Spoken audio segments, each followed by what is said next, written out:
The skeleton. In the room next to the one in which we boys used to sleep, there hung a human skeleton. In the night it would rattle in the breeze which played about its bones. In the day these bones were rattled by us.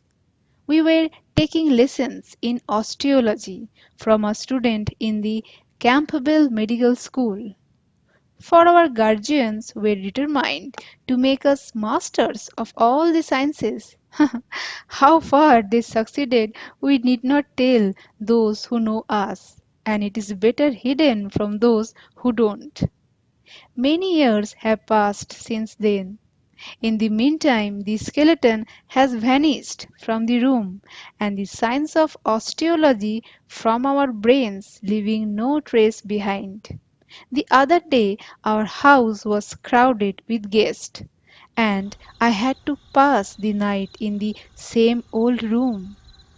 In these now unfamiliar surroundings, sleep refused to come, and as I tossed from side to side, I heard all the hours of the night chimed, one after another, by the church clock nearby. At length the lamp in the corner of the room, after some minutes of choking and splattering, went out altogether. One or two bereavements had recently happened in the family, so the going out of the lamp naturally led me to thoughts of death. In the great arena of nature, I thought the light of a lamp losing itself in eternal darkness, and the going out of the light of our little human lives by day or by night were much the same thing.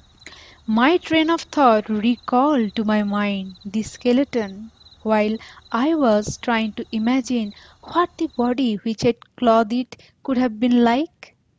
It suddenly seemed to me that something was walking round and round my bed, feeling along the walls of the room. I could hear its rapid breathing. It seemed as if it was searching for something which it could not find, and passing round the room with ever hastier steps. I felt quite sure that this was a mere fancy of my sleepless, excited brain, and that the throbbing of the veins in my temples was really the sound which seemed like running footsteps. Nevertheless, a cold shiver ran all over me. To help to get rid of this hallucination, I called out aloud, "Who is there?" The footsteps seemed to stop at my bedside, and reply came, "It is I. I have come to look for this skeleton of mine." It seemed absurd to show any fear before the creature of my own imagination. So, clutching my pillow a little more tightly, I said in the casual sort of way, "A nice business for this time of night. Of what use will that skeleton be to you now?" The reply seemed to come almost from my mosquito curtain itself. What a question! In that skeleton were the bones that encircled my heart. The youthful charm of my 6 and 20 years bloomed about it. Should I not desire to see it once more? "Of course," said I, "a perfectly reasonable desire. Well, go on with your search, while I try to get a little sleep," said the voice. "Hmm, but I fancy you are lonely. All right. I will sit down a while and we will have a little chat. Years ago I used to sit by men and talk to them, but during the last 35 years I have only mourned in the wind in the burning places of the dead. I would talk once more with a man as in the old times. I felt that someone sat down just near my curtain. Resigning myself to the situation, I replied with as much cordiality as I could summon, "That will be very nice indeed. Let us talk of something cheerful." The funniest thing I can think of is my own life story. let me tell you that. The church clock chimed the hour of 2 when I was in the land of the living and young. I feared one thing like death itself, and that was my husband. My feelings can be likened only to those of a fish caught with a hook, for it was as if a stranger had snatched me away with the sharpest of hooks from the peaceful calm of my childhood's home, and from him I had no means of escape. My husband died 2 months after my marriage, and my friends and relations mourned pathetically on my behalf. My husband's father, after scrutinizing my face with great care, said to my mother in law, "Do you not see she has the evil eye?" Well, are you listening? I hope you are enjoying the story. Very much indeed, said I. The beginning is extremely humorous. Let me proceed then. I came back to my father's house in great glee. People tried to conceal it from me, but I knew well that I was endowed with a rare and radiant beauty. What is your opinion? Very likely, I murmured. But you must remember that I never saw you. What? Not seen me? What about the skeleton of mine? Never mind. I was only joking. How can I ever make you believe that those two cavernous hollows contain the brightest of dark languishing eyes? And that the smile which was revealed by those ruby lips and no resembles whatever to the grinning teeth which you used to see, the mere attempt to convey to you some idea of the grace, the charm, the soft, firm, dimpled curves which, in the fullness of youth, were growing and blossoming over those dry old bones, makes me smile. It also makes me angry.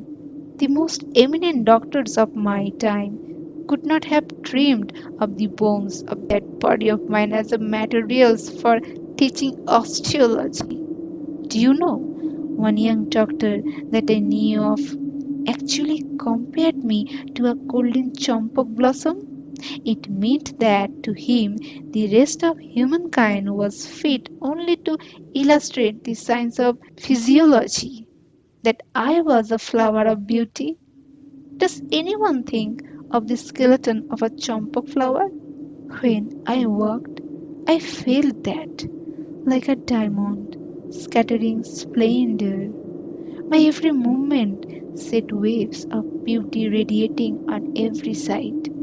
I used to spend hours gazing on my hands, which could gracefully have reigned the liveliest of male creatures. But that stark and staring old skeleton of mine has borne false witness to you against me, while I was unable to refute this shameless libel. That is why, of all men I hate you most. I feel I would like once more for all to vanish sleep from your eyes with a vision of that warm, rosy loveliness of mine, to sweep out with it all the unlucky osteological stuff of which your brain is full. I could have sworn by your body, cried I, if you had it still, that no vestige of osteology has remained in my head, and that the only thing that it is now full of is a radiant vision of perfect loveliness, glowing against the black background of night. I cannot say more than that. I had no girl companions, went on the voice. My only brother had made up his mind not to marry. In the Janana, I was alone. Alone, I used to sit in the garden under the shade of the trees and dream that the whole world was in love with me, that the stars with sleepless gaze were drinking my beauty, that the wind was languishing in shy as on some pretext or other it brushed past me, and that the lawn on which my feet rested had it been conscious, would have lost consciousness again at their touch. It seemed to me that all the young men in the world were as blades of grass at my feet, and my heart, I know not why, used to grow sad when my brother's friend Shekhar had passed out of the medical college. He became our family doctor. I had already often seen him from behind a curtain. My brother was a strange man and did not care to look on the world with open eyes. It was not empty enough for his taste. So he gradually moved away from it until he was quite lost in an obscure corner. Shekhar was his one friend, so he was the only young man I could ever get to see. And when I held my evening coat in my garden, then the most of imaginary young men whom I had at my feet were each one a Shekhar. Are you listening? What are you thinking of? I sighed as I replied. I was wishing I was Shekhar. Wait a bit, hear the whole story first. One day in the rains, I was feverish. The doctor came to see me. That was our first meeting. I was reclining opposite the window so that the blush of the evening sky might temper the pallor of my complexion. When the doctor, coming in, looked up into my face, I put myself into his place and gazed at myself in imagination. I saw in the glorious evening light that delicate wan face laid like a drooping flower against the soft white pillow, with the unrestrained curls playing over the forehead, and the bashfully lowered eyelids casting a pathetic shade over the whole countenance. The doctor, in a tone bashfully low, asked my brother, might I feel her pulse? I put out a tired, well rounded wrist from beneath the coverlet. Ah, thought I, as I looked on it, if only there had been a sapphire bracelet. I have never before seen a doctor so awkward about feeling a patient's pulse. His fingers trembled as they felt my wrist. He measured that heat of my fever, and I gauged the pulse of his heart. Don't you believe me? Very easily, said I. The human heartbeat tells its tale. After I had been taken ill and restored to health several times, I found that the number of the courtiers who attended my imaginary evening reception began to dwindle till they were reduced to only one. And at last, in my little world, there remained only one doctor and one patient. In these evenings, I used to dress myself secretly in a canary colored sari, twine about the braided knot into which I did my hair a garland of white jasmine blossoms, and with a little mirror in my hand, betake myself to my as usual seat under the trees. Well, are you perhaps thinking that the sight of one's own beauty would show screw medicine? Oh no, for I did not see myself with my own eyes. I was then one, and also two. I used to see myself as though I were the doctor. I gazed, I was charmed, I fell madly in love. But in spite of all the caresses I lavished on myself, a sigh would wander about my heart, mourning like the evening breeze. Anyhow, from that time I was never alone. When I worked, I watched with downcast eyes the play of my dainty little toes on the earth, and wondered what the doctor would have felt had he been there to see. At midday, the sky would be filled with the glare of the sun, without a sound, save now and then the distant cry of a passing kite.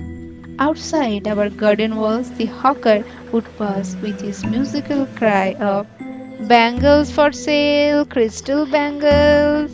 and I, spreading a snow white sheet on the lawn, would lie on it with my head on my arm. With studied carelessness, the other arm would rest lightly on the soft seat, and I would imagine to myself that someone had caught sight of the wonderful pose of my hand, that someone had clasped it in both of his and imprinted a kiss on its rosy palm and was slowly walking away. What if I ended the story here? How would it do? Not half a bad ending, I replied thoughtfully. It would no doubt remain a little incomplete, but I could easily spend the rest of the night putting in the finishing touches. But that would make the story too serious. Where would the love come in? Where would be the skeleton with his craning teeth? So let me go on. As soon as the doctor had got a little practice, he took a room on the ground floor of our house for a consulting chamber. I used then sometimes to ask him jokingly about medicines and poisons, and how much of this drug or that would kill a man. The subject was congenial, and he would wax eloquent.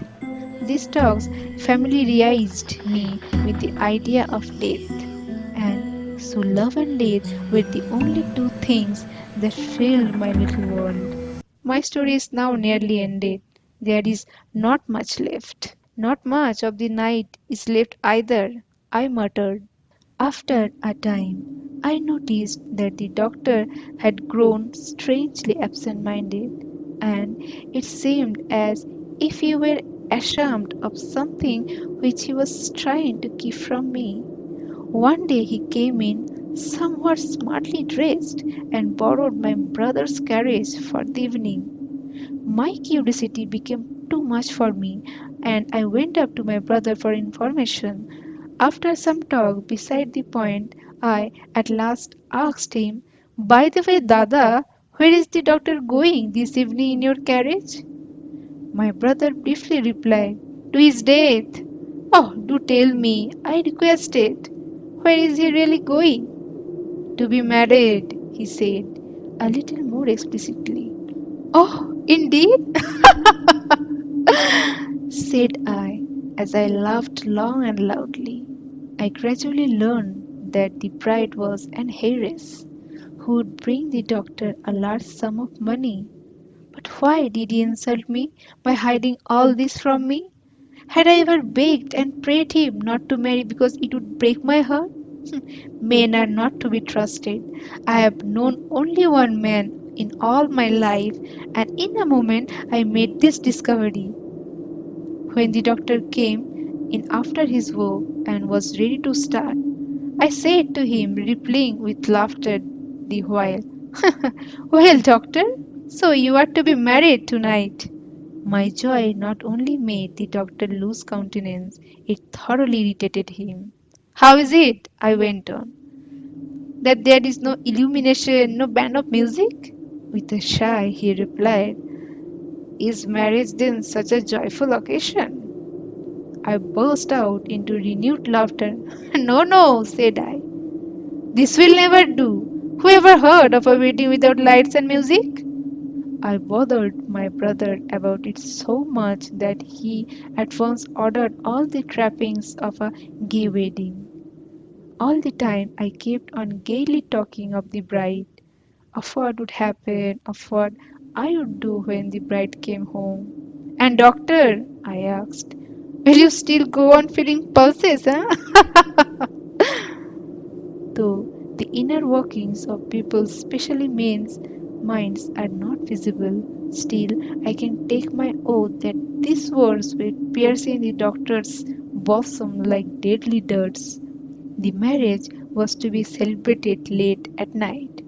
Before starting, the doctor and my brother were having a glass of wine together on a terrace, as was their daily habit.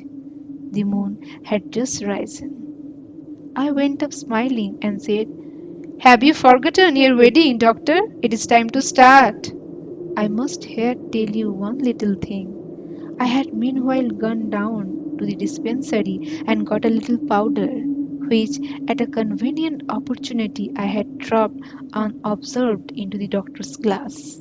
The doctor, draining its glass at a gulp, in a voice thick with emotion and with a look that pierced me to the heart, said, "Then I must go." The music struck up.